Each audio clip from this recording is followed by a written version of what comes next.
Hi നമസ്തേ നമസ്കാരം. വീണ്ടും ഒരു സദ്യാവിഭവമായിട്ടാണ് അമ്മ എത്തിയിരിക്കുന്നത്. ബീട്രൂട്ട് കിച്ചടി. എന്നാൽ സാധാരണ കിച്ചടിയിൽ നിന്നും വ്യത്യസ്തമായി തേങ്ങയൊന്നും ചേർക്കാതെയുള്ള ഒരു രീതിയിലാണ് അമ്മ ഇത് തയ്യാറാക്കാറുള്ളത്. എൻ്റെ ഒരു ഫേവറേറ്റ് സദ്യാവിഭവം കൂടിയാണ് കേട്ടോ അമ്മയുടെ ബീട്രൂട്ട് കിച്ചടി. നിങ്ങൾ ഇതുവരെ തന്നിരിക്കുന്ന കറി വിത്ത് അമ്മ ചാനലിലേക്കുള്ള സപ്പോർട്ടിന് ഹൃദയത്തിൻ്റെ ഭാഷയിൽ നന്ദി പറയുകയാണ്. തുടർന്നും ഈ യാത്രയിൽ നിങ്ങൾ ഞങ്ങളുടെ കൂടെ ഉണ്ടാകണം. ചാനൽ സബ്സ്ക്രൈബ് ചെയ്യാത്തവരായ ആരെങ്കിലും ഉണ്ടെങ്കിൽ ഇപ്പോൾ തന്നെ സബ്സ്ക്രൈബ് ചെയ്യണം. പെട്ടെന്ന് തന്നെ അമ്മയുടെ ബീട്രൂട്ട് കിച്ചടിയിലേക്ക് പോകാം. ബീട്രൂട്ട് കിച്ചടി തയ്യാറാക്കാനായിട്ട് ഞാനിവിടെ നല്ല ചുമന്ന കളറുള്ള 2 ബീട്രൂട്ട് മീഡിയം സൈസിലുള്ളത് ഏകദേശം ഒരു 200 ഗ്രാം വരുന്നുണ്ട്. അത് വളരെ നൈസായിട്ട് അരിഞ്ഞു വെച്ചിട്ടുണ്ട്.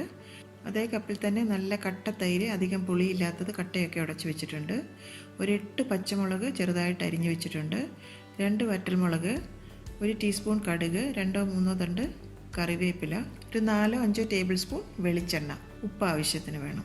ഒരു പാൻ ഞാൻ സ്റ്റൗ വെച്ചു. അതിലേക്ക് 2-3 ടേബിൾ സ്പൂൺ വെളിച്ചെണ്ണ നമുക്കങ്ങ് ചേർത്ത് കൊടുക്കാം. എണ്ണ നല്ലവണ്ണം ചൂടായി വന്നാൽ ബീട്രൂട്ട് അരിഞ്ഞത് അതിലേക്ക് ചേർത്ത് കൊടുക്കാം. ഒരു മീഡിയം ഫ്ലെയിമിൽ വെച്ച് നന്നായിട്ടങ്ങ് വഴറ്റിയെടുക്കണം. നന്നായിട്ട് മൂപ്പിച്ചെടുക്കണം കേട്ടോ. പച്ചമുളകും കൂടെ നമുക്ക് ഈ സമയത്ത് അങ്ങ് ചേർത്ത് കൊടുക്കാം. ഒട്ടും തന്നെ തേങ്ങ ചേർക്കാതെയാണ് ഞാൻ ഈ കിച്ചടി തയ്യാറാക്കുന്നത് കേട്ടോ. ബീട്രൂട്ട് കിച്ചടിയൊക്കെ തേങ്ങ ഒന്നും ഒട്ടും ചേർക്കാതെ തയ്യാറാക്കുന്നതാണ് നല്ലതായിട്ട് എനിക്ക് തോന്നിയിട്ടുള്ളത്. പാവയ്ക്ക കിച്ചടിയൊക്കെ ആകുമ്പോൾ നമ്മൾ തേങ്ങയൊക്കെ അരച്ച് ചേർക്കണം. പക്ഷേ ബീട്രൂട്ടിന് ഞങ്ങളങ്ങനെ തേങ്ങ അരച്ച് ചേർക്കാറില്ല. ഉപ്പും കൂടെ കുറച്ച് ചേർത്ത് കൊടുക്കാം. ഒരു 15 മിനിറ്റ് എടുക്കും നന്നായിട്ട് ഇതൊന്ന് വഴണ്ടി വരാനായിട്ട്.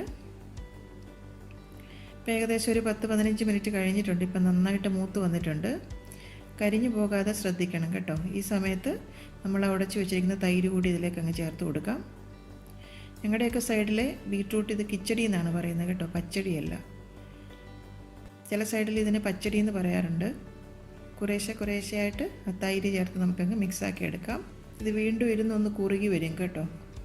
ഉപ്പൊക്കെ ഒന്ന് ചെക്ക് ചെയ്ത് നോക്കണം. എല്ലാം കറക്റ്റായിട്ട് വന്നിട്ടുണ്ട്. ഇനി നമുക്കിതിലേക്ക് കടുക് വറുത്ത് ചേർക്കാം. ഒരു പാൻ സ്റ്റൗ വെച്ചു. അതിലേക്ക് ഒരു 2 ടേബിൾ സ്പൂൺ എണ്ണ ചേർത്ത് കൊടുക്കാം. അതിലേക്ക് കടുകിട്ട് നല്ലതായിട്ടൊന്ന് പൊട്ടി വരാനായിട്ട് വെയിറ്റ് ചെയ്യാം. സമയത്ത് വറ്റൽമുളക് കൂടെ നമുക്ക് ചേർത്ത് കൊടുക്കാം. കറിവേപ്പിലയും കൂടെ അങ്ങ് ചേർത്ത് കൊടുക്കാം.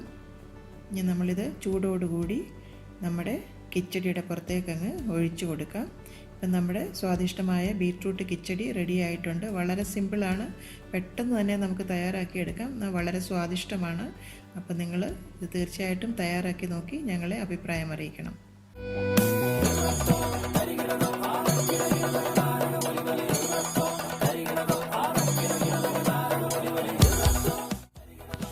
അമ്മയുടെ ഇന്നത്തെ റെസിപ്പി നിങ്ങൾക്ക് ഇഷ്ടമായെങ്കിൽ ഈ വീഡിയോ നിങ്ങൾ തീർച്ചയായും ലൈക്ക് ചെയ്ത് ഷെയർ ചെയ്യണം.